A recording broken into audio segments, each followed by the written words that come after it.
Social media, YouTube और internet के reference में आप अगर कोई वीडियो देखें और उसका रेफरेंस अगर धार्मिक हो, तो एक शख्स का वीडियो आपने ज़रूर देखा होगा। उनके प्रवचन, उनके द्वारा कही गई बातों को आपने ज़रूर सुना होगा। उनका नाम जया किशोरी है और वो अभी हमारे साथ में हैं। सबसे पहले तो आपका धन्यवाद, आपने समय निकाला हमसे बातचीत करने के लिए। सवाल ये है कि मौजूदा समय में आप जो धर्म के प्रचार प्रसार का काम कर रही हैं और ख़ास तौर से कृष्ण को लोगों तक पहुंचाने का प्रयास कर रही हैं, आपको क्या लगता है कि हमारे समाज, हमारा देश जो मूल बातें हैं हमारे धर्मों की, हमारे धर्म ग्रंथ की, उसको किस तरीके से ले रहा है, एक्सेप्ट कर रहा है? क्योंकि हम ये कहते हैं कि हमारी पश्चिमी सभ्यता जो है वो ज़्यादा हमारे जीवन शैली में आ गई है, तो उसका आपका अनुभव क्या है? अनुभव यही है कि ये मुझे ऐसा लगता है थोड़ा सा 50-50 चल रहा है या 60-40 चल रहा है। पर कई ऐसे यूथ हैं जो बहुत ज़्यादा आकर्षित हो रहे हैं भगवान की तरफ, धर्म की तरफ, स्क्रिप्चर्स की तरफ।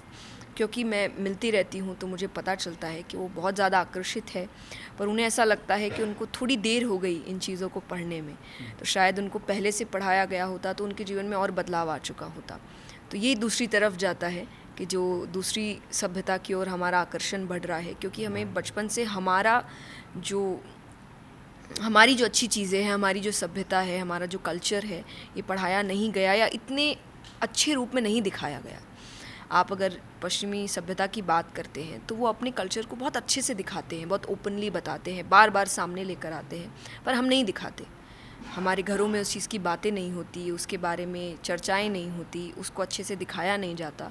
तो शायद वही बात है ना कि दुकान में जो सामान आप बाहर ज़्यादा रखेंगे वही ज़्यादा लिया जाएगा। तो हम हमारी चीज़ों को इतना छुपा कर रख रहे हैं या बहुत ज़्यादा नियम में डाल के रख रहे हैं, ताकि जो यूथ है वो आ नहीं रहा, वो पहले ही डर जा रहा है यहाँ आने से पहले, या आपको पहले ही इतने रूल्स दिखा दिए जा रहे हैं, ये नहीं, वो नहीं, ऐसा नहीं, वैसा नहीं, तो वो डर के भाग जाता है। तो मुझे ऐसा लगता है वो थोड़ा सा कम करके और बच्चों को अपनी सभ्यता की ओर आकर्षित करने की हमें ज़्यादा ज़रूरत है। वो चाहे घर परिवार है उनको ज़रूरत है, या जो धर्म की बातें कर रहे हैं उनको ज़रूरत है।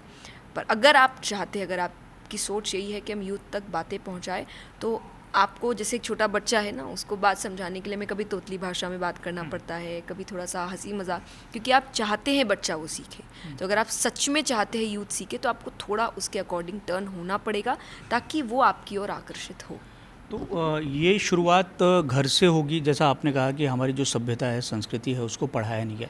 देश में नई शिक्षा नीति आने वाली है और आपने ये भी कहा कि हमारे को बाहर की चीज़ें बहुत ज़्यादा पढ़ाई गई।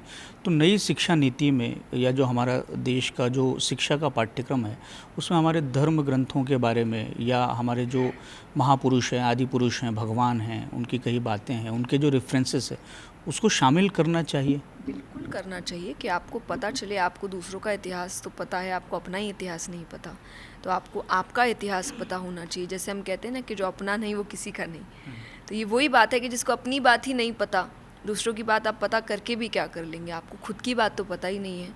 तो अगर आप सच में चाहते हैं कि जो आज का यूथ है वो देश को अपना माने, वो अपनी संस्कृति को अपना माने, तो उसको अपना इतिहास पता होना चाहिए और सही तरीके से पता होना चाहिए, सच पता होना चाहिए। तो इसीलिए ज़रूरी है कि हम अपने इतिहास को, हमारे महापुरुषों को, आदि पुरुषों को, भगवान को, उनकी सीखों को लेकर आए, ताकि बच्चों को ये पता चले कि वो किस देश से है। वरना आज के बच्चों को अच्छा नहीं लग रहा कि हमको बाहर जाना है या बाहर पढ़ना है, क्योंकि वो जानते नहीं कि हर चीज़ की शुरुआत तो यहीं से हुई है। तो उसको पढ़ाया जाए, उसको बताया जाए कि वो किस देश से है।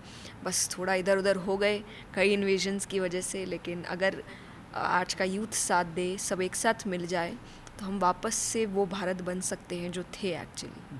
अच्छा, आपकी नई नई तरह की भूमिकाएं दिखाई देती हैं। आपको क्या मतलब संबोधित किया जाए तो ज़्यादा अच्छा लगता है?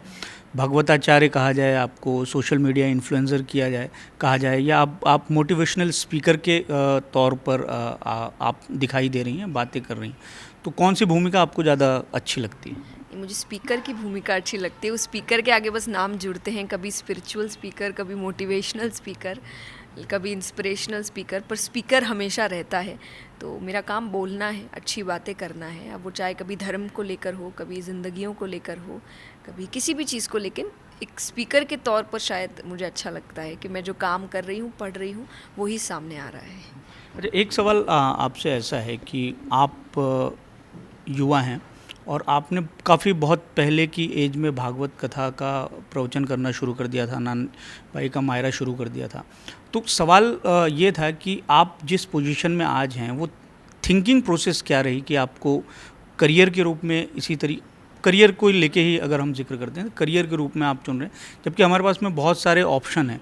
और आज के समय में अगर किसी को कहे कि आप धर्म की शिक्षा लें, किसी गुरुकुल में चले जाएं, तो वो नहीं करेगा। तो ये आपके लिए इस तरीके का निर्णय लेना मुश्किल था, आसान था? और अब आप मतलब संभव तो दिखाई तो यही देता है कि कोई प्रोफेशनल आदमी व्यक्ति जितना सफल होगा आप उससे ज़्यादा सफल हैं। तो वो प्रोसेस क्या रही? शुरुआती दौर तक कोई प्रोसेस रहा नहीं, और शायद मुझे लगता है अगर रहता तो इतना सफल नहीं होता, क्योंकि वो कोई बहुत सोची समझी चीज़ नहीं थी मेरी ज़िंदगी की। बस सामने आती गई, मैं करती गई, मुझे अच्छा लगता गया। और एक समय आया जब आपको लगा कि अरे आपको लोग जानते हैं तो मतलब कि जानते मैं नहीं, बहुत जानते हैं। हाँ, तो तब तक आपको फिर समझ में अब आप क्या कर रहे हैं आपको समझ। अभी तक तो आप उसी धुन में थे कि मुझे अच्छा लग रहा है, मैं कर रही हूँ, मैं पढ़ रही हूँ, मैं समझ रही हूँ, मैं बोल रही हूँ। लेकिन फिर वही कि आप जब 13, 14, 15 साल की उस उम्र में, तब मुझे थोड़ा सीरियसली समझ आया कि नहीं, मैं एक क्षेत्र में हूँ, इस क्षेत्र का एक अलग नाम है, ऐसा है। तो तब फिर लगा कि हाँ, और ज़्यादा आप ध्यान देना। तब शायद एक ज़िम्मेदारी की भावना ज़्यादा आई। तब तक आप एक बच्चे से कर रहे थे, या बच्चा पढ़ रहा था, बच्चा कर रहा था। लेकिन उसके बाद से फिर लगा कि नहीं, अभी ज़िम्मेदारियाँ ज़्यादा है। तो शायद वो बस ज़िम्मेदारी की भावना अब थोड़ी बढ़ती जा रही है, तो ज़्यादा ध्यान दिया जा रहा है चीज़ों पर। और बस मैं ज़्यादा सोच समझ के चीज़ें करती नहीं, क्योंकि मुझे ऐसा लगता है कि बहुत ज़्यादा फिर ख़राब हो जाती है, आपकी वो क्रिएटिविटी चली जाती है। तो अभी भी कुछ भी सोची समझी चीज़ नहीं थी, ना तो मोटिवेशनल स्पीकिंग। बस वो सामने आया कि बच्चों को दिक्कतें हो रही थी, वो शायद वो समय नहीं दे पा रहे थे, तो हमने सोचा कि ठीक है, ये करते हैं। योगी राज कृष्ण को लेकर भी यही कि जब आपको सामने से सुनाई दे रहा था कि वो उस योगी रूप को सुन नहीं रहे हैं, समझ नहीं रहे हैं, जान नहीं रहे हैं, तो फिर अचानक से लगा कि ये चीज़ करनी चाहिए। तो कुछ भी बहुत प्लानिंग से नहीं किया गया, और यही शायद अच्छी चीज़ है कि वो क्रिएटिविटी आज तक है। तो क्रिएटिविटी सडन होती है। अच्छा, एक ये था कि आप भागवत पढ़ती हैं, या कथा का प्रस्तुतिकरण किस तरीके से होना चाहिए, उसमें रेफरेंसेस किस तरीके से होने चाहिए, उदाहरण किस तरीके से होने चाहिए, इसको आप कहाँ से अडॉप्ट करती हैं, कहाँ से ग्रहण करती हैं? क्योंकि ये देखा ही गया कि जो परंपरागत रूप से भागवताचार्य और बाकी सारे जिनको हम देखते हैं, उनके रेफरेंसेस में धर्म रहते हैं, श्लोक रहते हैं, ग्रंथ रहते हैं, और उस तरह के वहाँ के उदाहरण रहते हैं पूर्व के। पर आपके रेफरेंसेस बहुत छोटे छोटे लोगों से जुड़े हुए रहे, तो इसकी ट्रेनिंग कहाँ से होती है, वो पूरा प्रोसेस कैसा रहता है? कोई ट्रेनिंग नहीं है, बस जो देखते हैं लगता है कि ये बहुत ही रिलेटेबल बात है और ये सामने आनी चाहिए। और मेरी हमेशा एक सोच रही है कि हमारी आदत है कि हम जिनको हमें ज़्यादा सीखना ना हो, उनको बहुत बड़ा बता देते हैं। अच्छा। कह रहे तो बहुत बड़े, इनके जैसे हम, तो मुझे वो नहीं करवाना है। और कि मुझे देख के भी लोग कभी ये ना बोले कि नहीं आप तो अलग है। नहीं, मैं अलग नहीं हूँ, मैं बिल्कुल आप जैसी हूँ, आपके घर के बच्चों जैसी हूँ। और अगर मैं कर सकती हूँ तो हर कोई कर सकता है।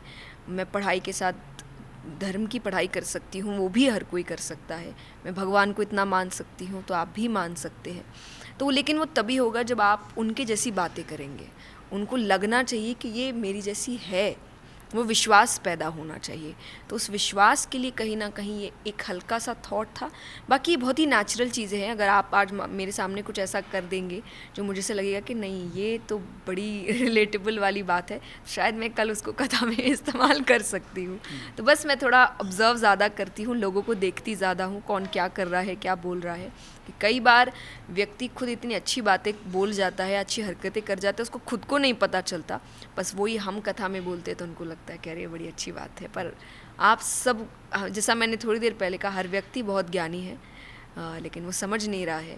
और जैसे अध्यात्म कहा जाता है ना, हर व्यक्ति आध्यात्मिक है पर उसको रियलाइज़ नहीं हुआ है। तो हम थोड़ा सा बस वो रियलाइजेशन का काम कर रहे हैं। आपको बता रहे हैं कि आपको सब पता है, आपको सब आता है, बस थोड़ा उठ जाओ, जाग जाओ, अपने आप को पहचान जाओ। अच्छा, इतने लोग कथा सुनते हैं, आपका भी अनुभव रहा होगा, कितने लोग उसको आत्मसात करते हैं?